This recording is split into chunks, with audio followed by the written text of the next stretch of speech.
Good afternoon. My name is Christy Miller, and I'm a 37-year veteran English teacher thinking about maybe retiring in the next 5 years.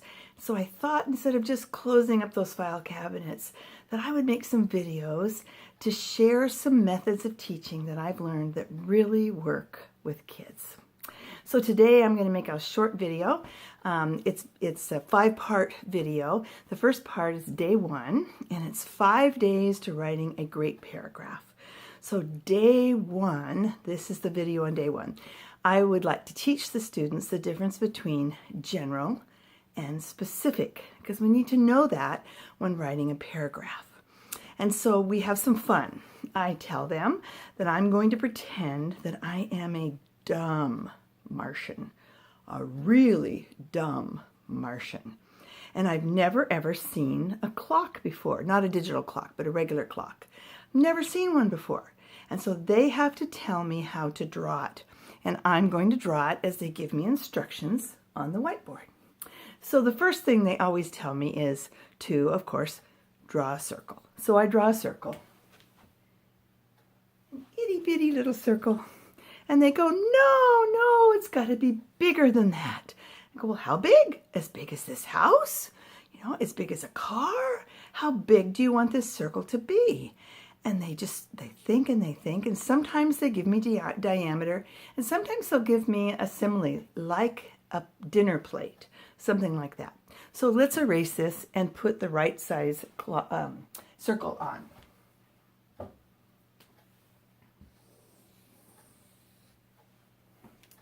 So then the next person is asked, what do you do next? A lot of times they'll tell me, well, the clock needs hands. So of course, I'm a dumb Martian. I am now going to put hands on the clock.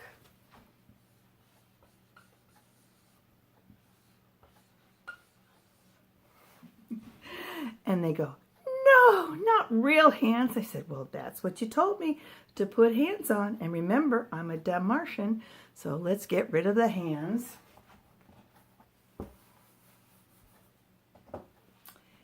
What do you mean? What do you really want me to do? Well, then they say, okay, go ahead and put a little dot in the center. And I go, well, I'm thinking as a dumb Martian, in the center of the circle, the center of the board, the center of the house. Where do they want this circle? So I give them a bad time, and they have to correct me, and they have to be more specific. And then they tell me to put numbers. And so I just proceed to put numbers all over the board, you know? A 12 here, and a 6 here, and a 7 here, and a 8 here, and a 9 here, and a 3 here. And they go, no, it has to be inside the circle. So, okay, I get rid of the ones that are outside the circle, keep the ones that are inside, and start doing numbers inside the circle. And they go, no, it's got to be around the side of the circle. So I'll put them around the side of the circle. And no, it's not that. So finally, we get the idea that we need numbers. And they'll maybe say, put a 12 at the top. Of course, I'll put it here first because they don't tell me that it's inside. Then they tell me it's inside. And then we get the pattern of how to do this.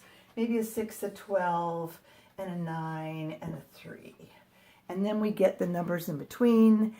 We get a little dot in the middle.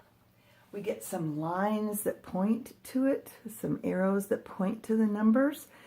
And they have to tell me that it goes inside the circle, because if not, I'll just kind of go, well, that points, but it doesn't connect to the center of the circle.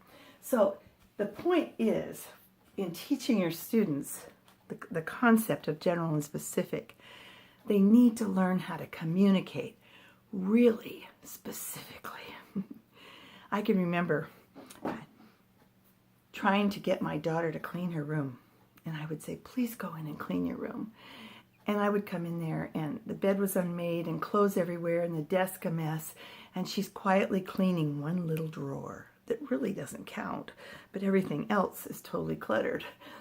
I knew I had to be more specific when I talked to her. And learning to speak specifically is a really important skill. So the way we do it in writing is we teach them general and specific by this activity. And then the night for homework, they have to go home and they have to describe with words how to draw their bedroom. And the next day they trade papers and they draw each other's bedrooms, just the furniture. They pretend like they are like hanging from the ceiling, looking down at their bedroom. And they have to draw the doors and the windows and all the furniture. At the end, if they want to say, oh, and scatter clothes all over the floor, they can do that. But the major things we're looking for are the windows, the doors, and any kind of furniture or closets or things like that. So they draw this, and they write it out, and then the next day I give them a big 11 by 17 paper, and they share papers. If you haven't been in that person's bedroom before, if it's a friend, then we don't trade papers with that person. And then they have to draw, the other person has to draw what the other person told them, described to them on how to draw their bedroom. And it's amazing to see how they thought they were so clear and so concise, and they really weren't. It was really confusing on how to say it. So they're learning to communicate. They're learning the difference between general and specific. So we use the term a lot, be more specific. Now, if you have older kids, sometimes I have them go home and find a shape that is more complex than a ball and less complex than a car engine. And they have to learn to first describe it with words. They cannot use pictures. They cannot use their hands when they're describing the clock or anything. They can only use words to describe how to draw what you're trying to get us to draw. Sometimes with older kids, I've done a stand-up fan. That's a good idea. Or I have a 12-string guitar, and I've done the guitar before too. And those are some fun things to do. When they come back, I do some other exercises with them that are fun to help them learn general to specific. But this is day 1, so tune in for day 2, and I'll share with you more. And then also, if you would like the written copy of this and the entire 5 days and the exercises that go with each one of them, it's on Teachers Pay Teachers. You go to Christie Miller, Christie Miller, the Learning Coach, and all the things that I have posted on Teachers Pay Teachers, which is the sharing website, are there, and you can download them. It's a nominal fee, and you have it all in writing, if that's helpful to you. So have a great day. I will see you for day 2. Thanks.